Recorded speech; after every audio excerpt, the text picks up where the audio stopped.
രണ്ടാമത്തേതൊന്ന് വായിച്ചേ. എന്താണ് സാർ? ആ ബോർഡിലെ രണ്ടാമത്തേതൊന്ന് വായിക്കാൻ.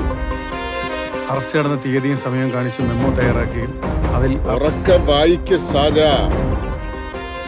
അറസ്റ്റ് നടന്ന തീയതിയും സമയവും കാണിച്ച് മെമ്മോ തയ്യാറാക്കുകയും അതിൽ അറസ്റ്റിലായ വ്യക്തിയുടെ ഒപ്പ് വാങ്ങിയിരിക്കുകയും വേണം.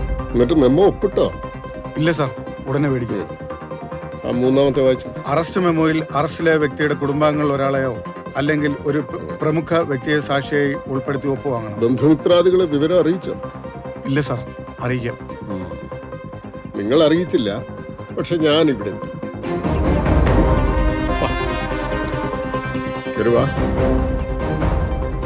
ഈ തല്ലിച്ചതച്ചവനെ വെറുതെ വിട്ടിട്ട് രക്ഷിച്ചവനെ പിടിച്ച് അകത്തിട്ടു അല്ലേ? ഏത് കോത്താഴത്തെ നിയമമാണ്?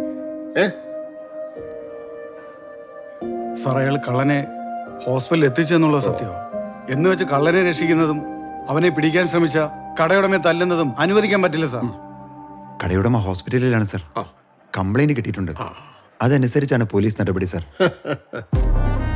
കംപ്ലൈന്റ് എവിടെ സാർ?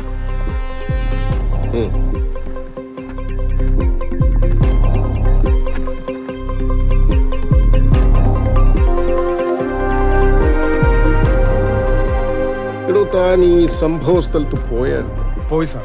എവിടെയാ സംഭവം നടന്നത്? അതിലുണ്ട് സാർ.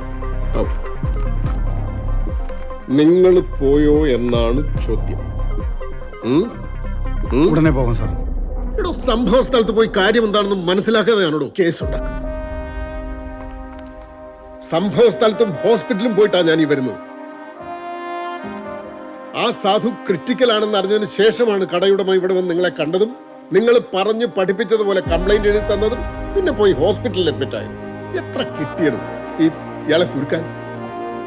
എടോ, വിശന്ന് പള്ള കത്തിയതിന് ഒരു കഷ്ണം ബ്രെഡ് ഒരുത്തിനെടുത്താൽ നീയൊക്കെ കൂടെ അവനെ ഇടിച്ച് കൊന്നുകളയും ഈ രാജ്യത്ത്, അല്ലേ?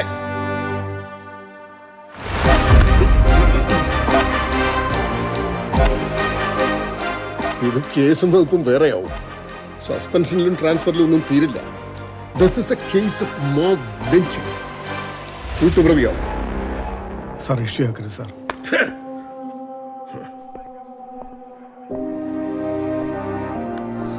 താൻ കൃത്യസമയത്ത് അവിടെ എത്തിപ്പെട്ടതുകൊണ്ട് ആ പാവം രക്ഷപ്പെട്ടത്. ഇവന്മാര് കാണിച്ച തോന്നിവാസത്തിന് ഞാൻ മാപ്പി ചോദിക്കുന്നു. സോറി.